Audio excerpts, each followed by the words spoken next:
"You don't belong here," her response, and the revelation that stunned everyone. It was an early Saturday afternoon in San Diego, the kind of day where the sunlight painted everything gold. The boutique sat nestled on a busy street, its tall glass windows gleaming like polished jewels. Inside, the air was cool and scented faintly with expensive perfumes. Soft jazz music drifted overhead, blending with the quiet murmurs of well-heeled shoppers browsing through racks of designer dresses, glittering jewelry, and high-end handbags. The boutique was sleek, marble floors, modern minimalist decor, and lighting that made every item look like it belonged in a museum.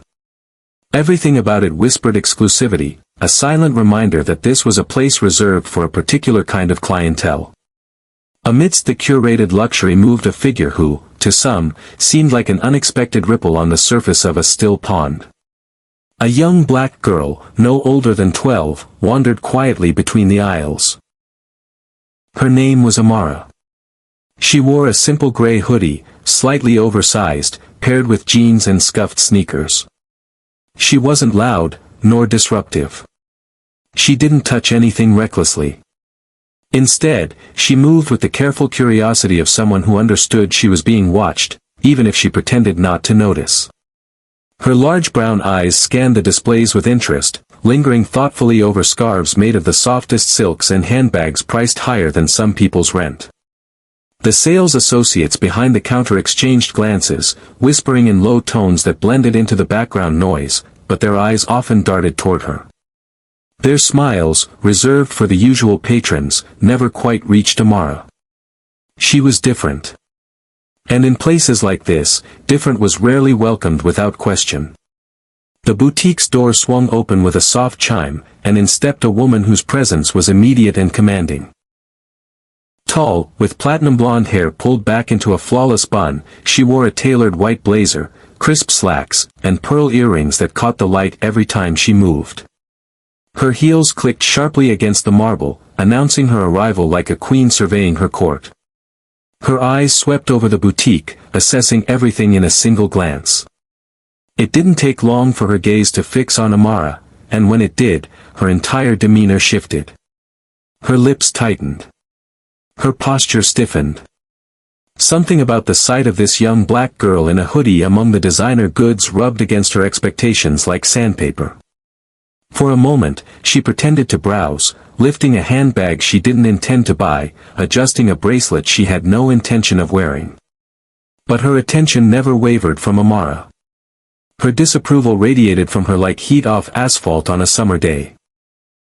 Amara, whether she noticed or simply chose to rise above it, continued her slow walk, reaching out with careful fingers to brush the edge of a silk scarf. She handled it so delicately it was clear she understood its value, perhaps more so than the adults who doubted her. The tension in the boutique thickened, growing heavier with each passing second. Then, with a tight-lipped determination, the woman set down the handbag she'd been pretending to inspect and strode toward Amara, her heels striking the floor in sharp, precise beats. Heads turned. Conversations faltered. The boutique, moments ago a temple of quiet luxury, now buzzed with anticipation. Standing close enough to tower over Amara, the woman cleared her throat in that unmistakable way that demands attention. "Excuse me," she said, her voice cutting through the boutique's soft music like a blade. Her tone was polite, but it carried the undercurrent of authority, the way a principal might address a child caught wandering the halls without a pass. Amara looked up, startled but composed. "No, thank you. I'm just looking," she said politely. The woman's perfectly sculpted eyebrow arched, her disbelief palpable.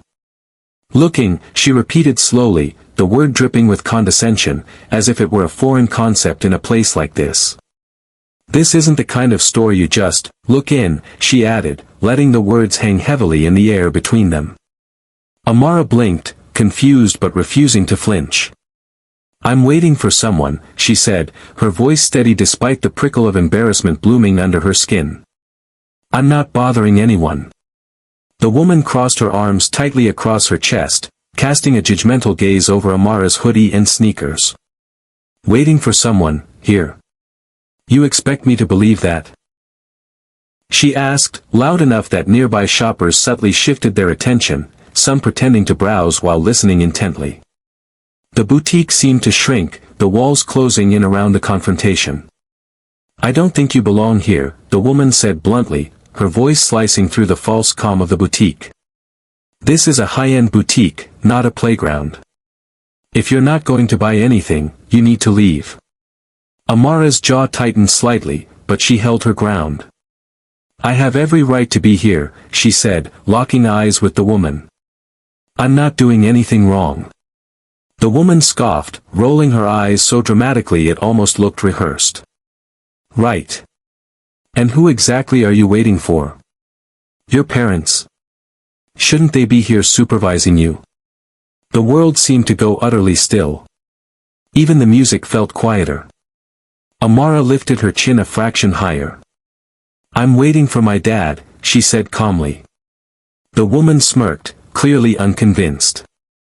"And where exactly is he?" she challenged, her voice oozing disbelief.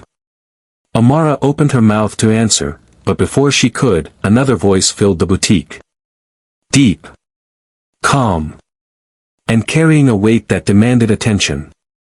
"Right here," the voice said. Every head in the boutique turned. There, standing at the entrance, was a man whose presence seemed to shift the very air around him.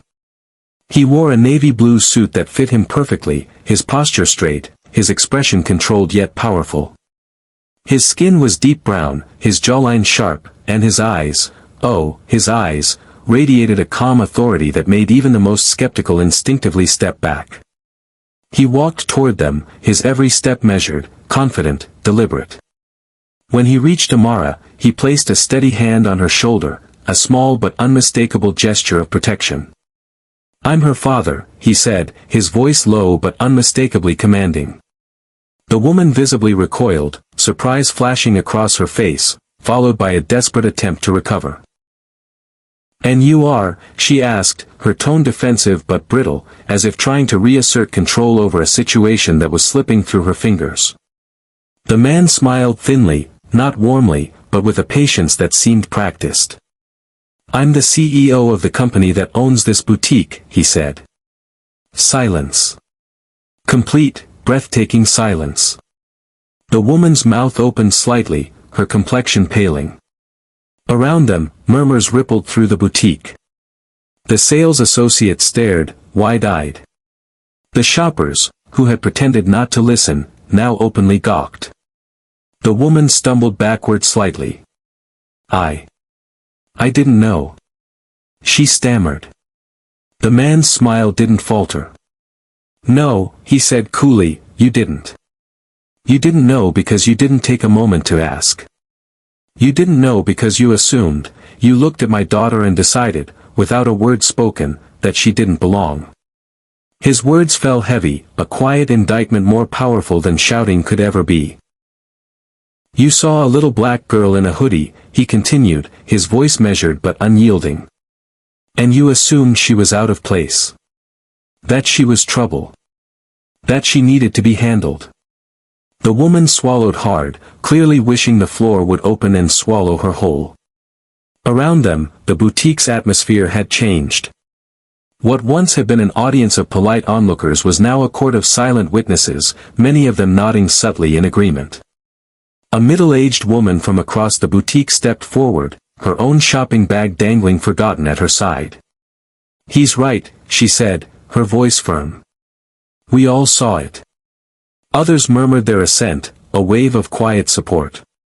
The woman, now stripped of her authority, her pretense, her excuses, faltered visibly.